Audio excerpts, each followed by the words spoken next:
गुरुदेव भगवान, आपके चरणों में कोटि कोटि नमन। राधा वल्लभ श्री हरिवंश। महाराज जी, मेरे पति आपके द्वारा दीक्षित हैं। दीक्षा के उपरांत मेरे पति मुझे मासिक धर्म के दौरान प्रसाद बनाने से रोकते हैं। मेरी अपने पति में बहुत आसक्ति है और ये अंकुश मुझे उनकी सेवा करने में बाधित करता है। हम दोनों ही कार्यरत हैं और विदेश में रहने के कारण। हाँ, पर शास्त्र तस्मात् शास्त्रम प्रमाणन्ते कार्याकार्यो व्यवस्थितो। यदि उन 3 दिनों में प्रसाद बनाया जाए और पाया जाए तो बुद्धि को भ्रष्ट कर देगा। शास्त्र ऐसा आज्ञा करता है, तो हमें शास्त्र सम्मत ही चलना चाहिए। अगर वो बाल ब्रह्मचारिणी है और वैराग्य युक्त वेशभूषा है, फिर वो मासिक धर्म के प्रभाव से उसको किसी भी सेवाकृत कर्म रोकने की बात नहीं कही गई। पर यदि गृहस्थ धर्म का प्रयोग है शरीर से, तो फिर शरीर को उस पद्धति से चलाना चाहिए जिस धर्म में हम हैं। 3 दिन तक हमको उसका कष्ट सहना चाहिए कि भाई हमारा भाव बन रहा है, तो फिर हम भाव ही रख सकते हैं, शरीर चेष्टा 3 दिन तक नहीं। 3 दिन के बाद फिर अपनी दिनचर्या पुनः करे। 3 दिन तक शास्त्र की आज्ञा है ऐसा ना करे तो फिर ना करे, नहीं तो बुद्धि भ्रष्ट हो जाती है। जब हम शास्त्र आज्ञा का उल्लंघन करके मनमानी आचरण करते हैं तो उससे बुद्धि, सबसे पहला प्रभाव बुद्धि पर होता है। किसी को मारना हो तो उसके ड्राइवर को गोली मार दो चलते हुए, तो स्वयं मर जाएगा। तो हमारे जीवन की ड्राइवर है बुद्धि। तो जब हमारा कर्म हमको मारने आता है तो सबसे पहले बुद्धि का नाश होता है। बुद्धि ठीक निर्णय नहीं कर पाती, वही ड्राइवर तो गलत मार्ग में चल देती है और वहाँ फंस जाता है जीव। बुद्धि का गिरना ही सर्वनाश है। जो प्रायः बड़े बड़े महापुरुषों ने भगवान से ही याचना की कि हमारी बुद्धि शुद्ध हो, हमारी बुद्धि सत्य की तरफ प्रेरित हो, प्रचोदयात् सत्यम परम धीमहि। तो इसलिए अगर हम शास्त्रीय आज्ञा का पालन करेंगे तो हमारी बुद्धि शुद्ध हो जाएगी। इसलिए हमें ऐसा नहीं करना चाहिए। गृहस्थ धर्म में 3 दिन के लिए निषेध है। जीवन में कुछ भयंकर अपराध बन गए हैं महाराज श्री, उनका निवारण कैसे हो? पहली बात तो है कि जो हमसे गलती हो गई उसकी पुनरावृत्ति ना हो। दूसरी बात है कि उस गलती को महापुरुषों से बता करके उनके अनुसार प्रायश्चित हो। अब जब गलती हो गई तो एक छोटी भी गलती होती है, एक बड़ी भी गलती होती है।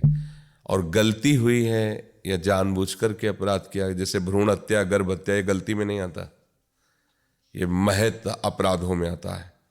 इसके लिए नहीं कि जाओ क्षमा, नहीं। तुम जानती हो ना, तुम्हारे शरीर में एक चींटी काटे तो कैसा लगता है, और गर्भस्थ शिशु का गर्भ में ही कत्ल करवा दिया, उसको नष्ट कर दिया। इससे बड़ा पाप तुम्हारे लिए क्या हो सकता है? अपना बच्चा बाहर आंगन में खेलता हो, कोई आके एक थप्पड़ मारे तो तुम्हें बर्दाश्त नहीं होगा, और अपने ही बच्चे को गर्भ में तुम कत्ल करवा करके भ्रूण हत्या, गर्भ हत्या आदि करवाओ। अब इसको अगर माना जाए कि ये गलती है तो इसे गलती नहीं कहते, इसे महत अपराध कहते हैं। अब ये ऐसे हैं कि फिर ये समय आने पर भयानक दंड देते हैं। ये किसी को रोके नहीं रुकते ये अपराध, इसलिए सावधान होना चाहिए। अगर ऐसी कोई गलती है तो भगवान की शरण में आकर के फिर साप्ताहिक की श्रीमद् भागवत का अनुष्ठान करना चाहिए, क्योंकि भागवत सर्वसमर्थ है। अगर कोई ऐसी महत गलती हो गई तो उसको भी पवित्र करने की सामर्थ्य भगवान की वाणी में, भगवान के जश में, भगवान की महिमा में है। श्रीमद् भागवत का साप्ताहिक की संस्कृत से किसी विद्वान के द्वारा अनुष्ठान करवाए और उसको दक्षिणा आदि से तृप्त करके उसके चरणों की पूजा करे। भागवत खरीद करके उसको नवीन वस्त्र में आवेष्टित करके उसको दान करे भागवत के। तो इन सब बातों से भगवान कृपा करके उसे माफ़ कर देते हैं।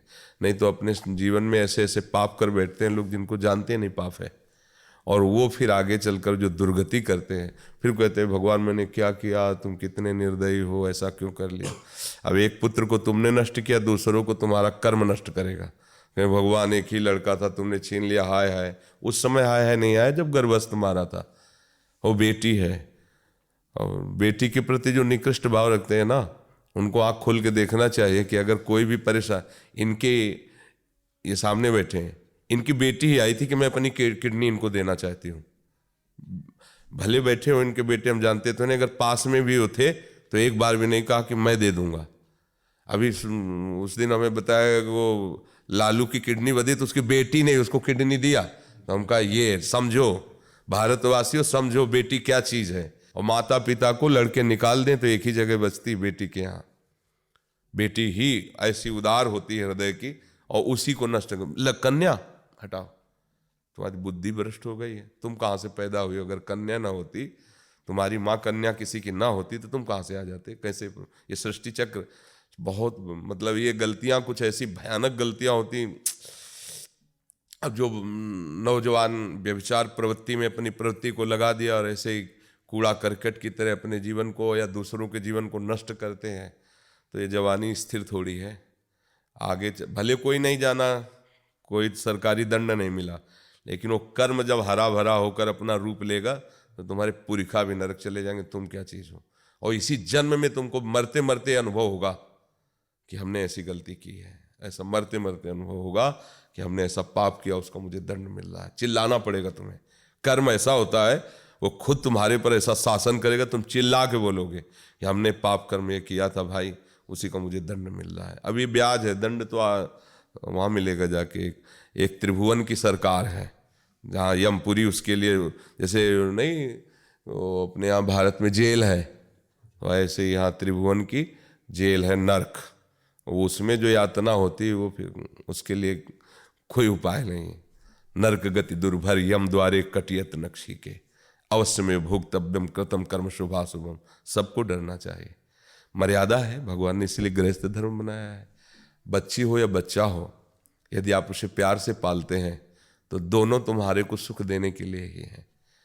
अगर हम तो देखते हैं कि जैसे धर्म से चला जाए तो कितने बच्चियां ऐसी होती हैं जो अपने माता पिता का भरण पोषण करते हुए उनका जीवन निर्वाह करती हैं।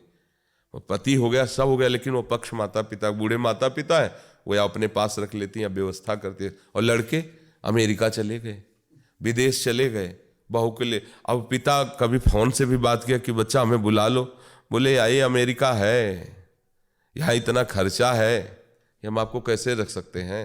कुछ पैसे डाल देते हैं आप वहीं, या अनाथालय में भर्ती कर। अनाथालय की अवस्था है उनकी दुलार पाने की अवस्था है। कोई उनका प्रिय उनके पास बैठकर उनको से बात करे, उनको दुलार करे, तो ये फिर हो। तो बहुत सावधान, ये जीवन बहुत अमूल्य है और बहुत अच्छे ढंग से जीने के लिए मिला है।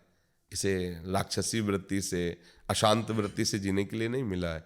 पशु पक्षी अपने कर्म के अनुसार जीते हैं। आपका जीवन केवल कर्म के अधीन नहीं, पीछे से आप नवीन कर्म करके नारायण के समान हो सकते हो, आप ब्रह्म के समान हो सकते हो।